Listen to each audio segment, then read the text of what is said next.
इसी बीच हमारे बीच माननीय श्री अवधेश कुमार भारती जी हैं, जो नगर पालिका परिषद से अधिशासी अधिकारी हैं, वो आए हुए हैं। तो वो आए और दीप प्रज्वलित कर विवेकानंद जी के पुस्तक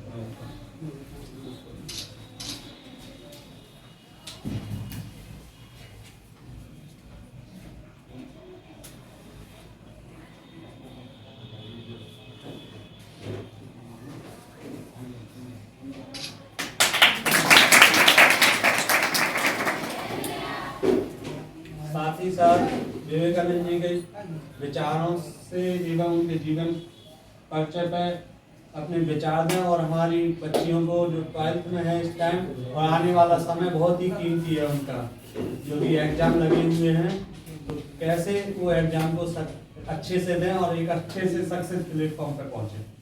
श्री भारती इस कोचिंग संस्थान के प्रबंधक श्री नीरज जी, हमारे छोटे भाई अर्जुन जी, हमारे कार्यालय कर्मचारी और मेरे, जैसा कि आप सभी अवगत हैं कि आज 12 जनवरी के दिन हमारे देश के प्रसिद्ध दार्शनिक कहिए, युवा कहिए, तत्समय के विवेकानंद स्वामी जी का जन्मदिन है, जिनका प्रारंभिक नाम नरेंद्र था। आप लोग सभी अवगत हैं, पहले बताया भी गया होगा कि कम उम्र में ही उन्होंने जो देश को ख्याति दी वेदांत दर्शन में, जब वो 83 में गए शिकागो में धर्म सम्मेलन से, तो तमाम जो संत गए थे, विभिन्न तरह के टॉपिक दिए गए इनको बोलने के लिए, इनको दिए गए सुनने। याद करिए, जो भी आप ईश्वर को मानते हैं, जिस भी इष्ट देव को मानते हैं, उसे मतलब पूजा अर्चना जो भी करके या अंदर रख करके आप याद करिए और एकदम शालीनता के साथ पेपर दीजिए। इसी चीज सभी लोग साइंस में बायो के बच्चे हैं यहाँ पे, आर्ट के भी। बायो कौन कौन है? जूलॉजी पार्ट में किसका किसका है?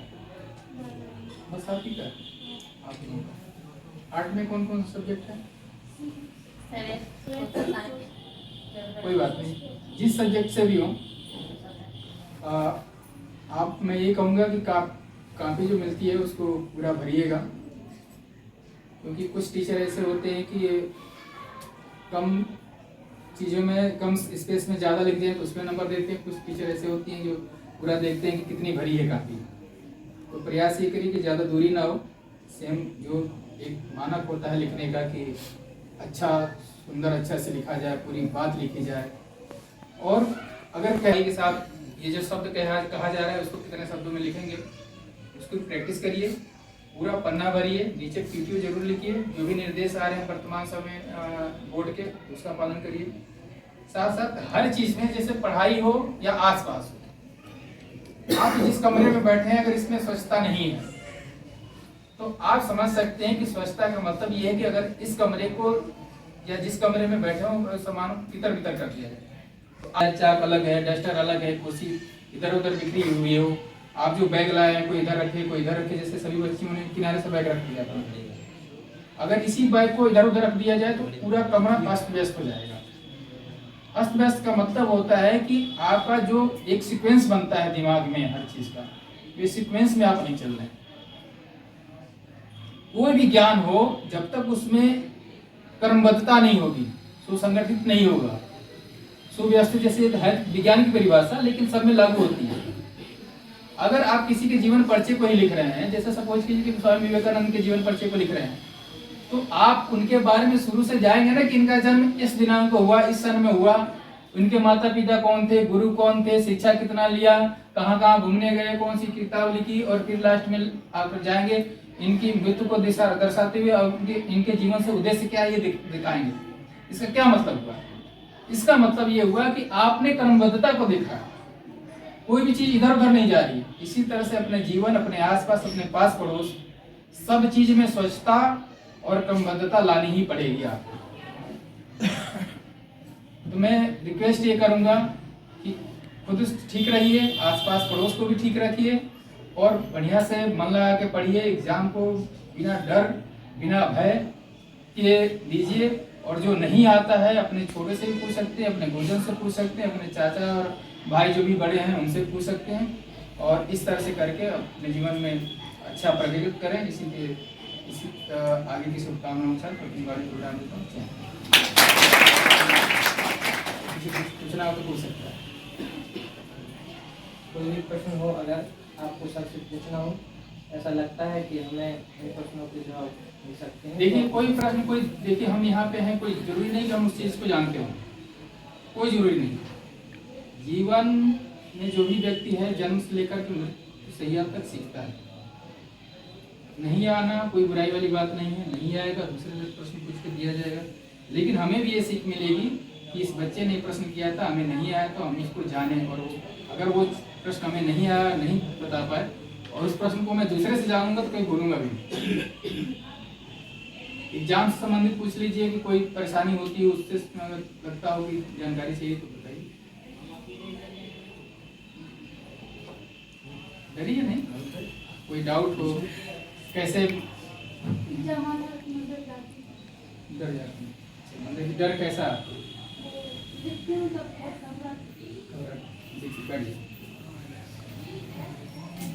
घबराएंगी तो जो चीजें याद होंगी वो चीज भूल जाएंगी।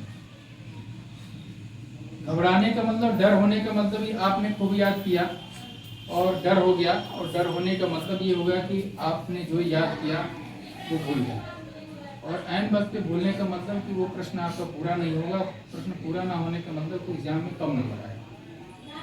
और आज के समय में मतलब कि मार्क का बहुत महत्व है। मैं रिक्वेस्ट ये करूँगा कि डरिए मत, थोड़ा भी मत डरिए। हाँ डर भी जरूरी है, एक तरह से डर भी जरूरी कि एग्जाम है, ऐसा नहीं कि एकदम डर खत्म हुआ। लेकिन जैसे आप डर जाती हैं, भूल जाता होगा, भूल जाता है ना। पूजा करती हैं, नहीं करती हैं, ठीक, कोई बात नहीं, पूजा से कोई संबंध नहीं।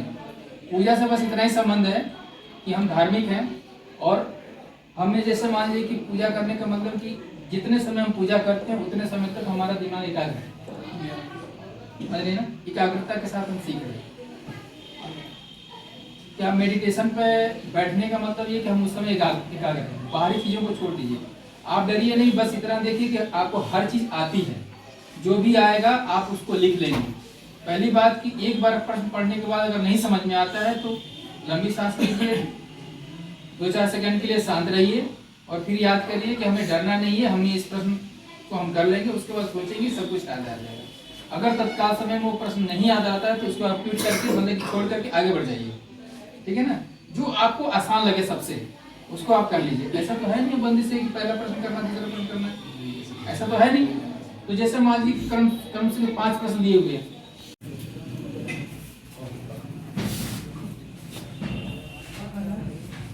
नहीं बताओ, डरना थोड़ी है इसमें। बताओ जो गलत है सही है सही है, गलत है तो सर बताएंगे, सही है तो सर बताएंगे।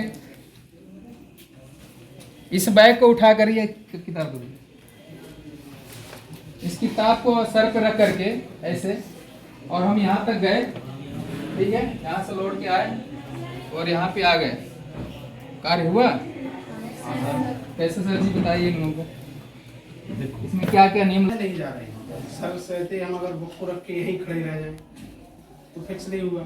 जब किसी वस्तु को लेके आप थोड़ा सा भी अब वेट तो होगा उसमें, वहां से यू टर्न लिया सर और बुक को रखे रहेगा, रखे रहे नीचे रख दिया, तो उठाने में जो ऊर्जा सर ने कुछ तो लगाया होगा, बल नहीं लगाया होगा, वस्तु का कुछ वेट होगा और वहां रख दिया। तो नियत जो यहाँ से वहां तक सर जी गए लेके, तो आप ये बताओ आप लोगों को इस डेफिनेशन से बल की कौन सी परिभाषा का कौन सा नियम लागू हुआ। अब आप लोग बताओ, हम आप लोगों को तीनों नियम सभी पढ़ाए हैं, डेफिनेशन बताइए, कोई अपनी भाषा में बता दीजिए। फूट कुछ मान भी लो हो, डरना विज्ञान की नहीं भाषा है। में नहीं बताना है आपको, आप अपनी भाषा में जितना समझ में आया उतना बताइए, बताइए। किसी भी निश्चित दिशा में किए गए कार्य को जिसमें परिमाण लगता हो उसे बल कहते हैं। और परिमाण नहीं लगा तो बल नहीं है। परिमाण से क्या मतलब है? परिमाण एक दिशा को निश्चित करता है। अगर दिशा में हम नहीं गए, यहीं पे खड़े रहे तो बताओ, जिसको नहीं जो भी है बता दो। तो जितनी हमने अपनी ऊर्जा खर्च की उसमें उठाने में, अपनी शक्ति को क्षीण किया, उसे हम जितनी भी हमारी मतलब शक्ति नष्ट हुई है उसे जितना बल कहते लगाया किसे गया हैं? है बल उसे हम बल कहते हैं। बल किसे कहते हैं? कार्य किसे कहते हैं? कार्य बताइए। कार्य कार्य कोई फार्मूला बताएगा? नहीं। क्या कैसे कार्य कैसे डिफाइन करेंगे? बताएं, बस मुझे भी बताएंगे। डरिए नहीं भाई, आप डरना नहीं है। क्यों हो आप लोग? गलत ही बताओगे तो वो भी नंबर थोड़ी काटूंगा मैं। बताओ। ये तो आप हमारे बच्चे हैं, आप लोगों ने खड़े होकर अभिनंदन किया और मैंने आप लोगों को पढ़ता हुआ देखा, एक प्रश्न पूछ दिया, ठीक है। प्रश्न पूछने के बाद आप लोगों के दिमाग में ये आया, आप लोग पढ़ वही रहे हैं, बल और कार्य ही पढ़ रहे हैं ना, दूसरा कुछ नहीं पढ़ रहे हैं। अभी सर ने पढ़ाया होगा और आप लोग भूल जा रहे हैं या बता नहीं पा रहे हैं या हेजिटेट कर रहे हैं। आप लोगों को जाना है परीक्षा में, यहाँ से तैयार होकर गए, सर ने खूब मेहनत करी, आप लोगों ने खूब मेहनत करी और गए वहाँ पे, आपके सामने जो प्रश्न आया आप जानते भी भूल गए ना हमने कुछ दबाव दिया ना कुछ कहा, सिंपल तरीके से आए, सर जी भी साथ में आए हैं। मेरा कहने का मतलब ये है कि जब आप परीक्षा में जा रहे हो इसी तरह का प्रश्न आएगा तो आप जानते हुए भी भूल जाएंगे और नहीं लिखेंगे और आपका नंबर शून्य हो जाएगा या कम नंबर मिलेगा। इसलिए जब भी एग्जाम में जाएं आप तो डरिए नहीं, जो डर गया सो मर गया कहते हैं ना, और डरने का मतलब भूल जाएंगे और आया हुआ प्रश्न आपको गलत करा देगा। तो मेरा निवेदन ये है कि जो भी पढ़िए कंठस्थ पढ़िए, कंसेप्ट एकदम क्लियर रखिए कि इसका मतलब यही होता है, इसका मतलब ये होता है, और डरना नहीं। और बिना डर के जब एग्जाम हॉल में बैठेंगे तो आप अच्छा नंबर गेन करेंगे, ठीक है। और हम पूछने का मतलब कुछ नहीं था, यहाँ पे पूछने का मतलब कुछ नहीं था। आप लोगों को मैं देख रहा था कि जितना हेजिटेशन करते हैं आप लोग, ठीक है ना। तो डरना नहीं है ना, डरोगे नहीं ना। सबसे आसान परिभाषा विज्ञान की कोई बता दे आप मुझे, साइंस की बता दो। साइंस की कोई परिभाषा बता दे। डरना नहीं है। सुव्यवस्थित एवं सुसंगठित ये ज्ञान को विज्ञान कहते हैं। सुसंगठित सुव्यवस्थित ज्ञान को विज्ञान कहते हैं। चलो ठीक है। बी प्लस ज्ञान विशेष ज्ञान। ये भी ठीक है, एक ही शब्द को कहने का तरीका अलग अलग हो सकता है, ठीक, अच्छा है। सुव्यवस्थित, सुव्यवस्थित किसे कहते हैं बताओ, कोई बताए? सुव्यवस्थित किसे कहते हैं? कोई बताएगा सुव्यवस्थित किसे कहते हैं? सब कोई भी बता दो, आप लोग बताओ। सुव्यवस्थित किसे? नहीं आप नहीं, आपने एक बताया है सुव्यवस्थित। डरो नहीं, अपनी भाषा में बताओ, बुंदेली भाषा में बताओ, मुझे नहीं समझ में आएगा तो पूछ के बाद इनसे पूछ के बाद घर वाले बोलते हैं ना, जैसे घर वाले बोलते हैं किसी वस्तु को उसकी यथास्थिति पे सही तरीके से रख दो या लगा दो।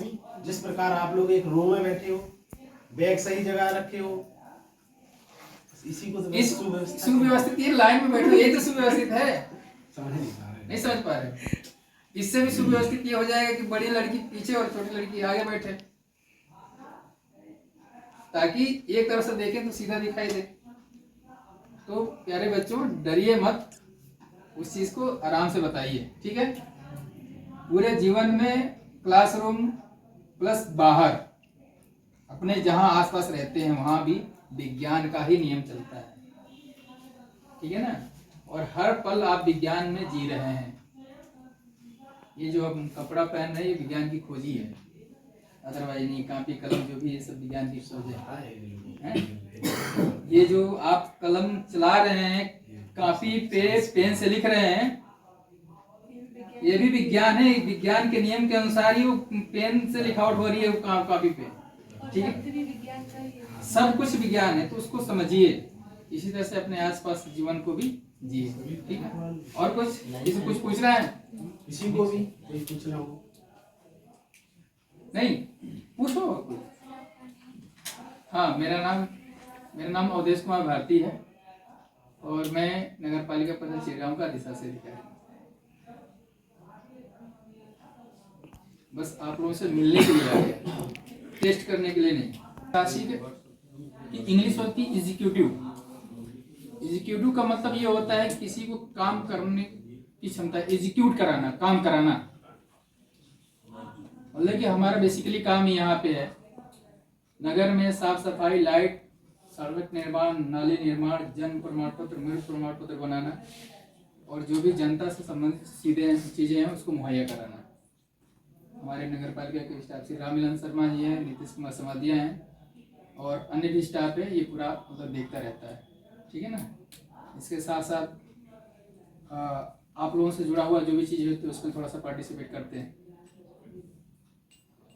PCS एग्जाम के थ्रू आए हुए हैं और कुछ पूछना है?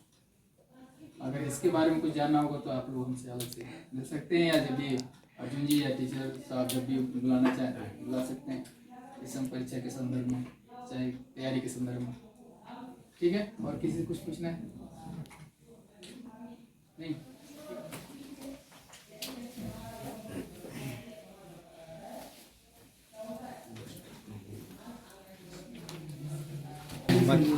One upon you man focus five minus one upon इसको निकालेंगे 5 एलसीएम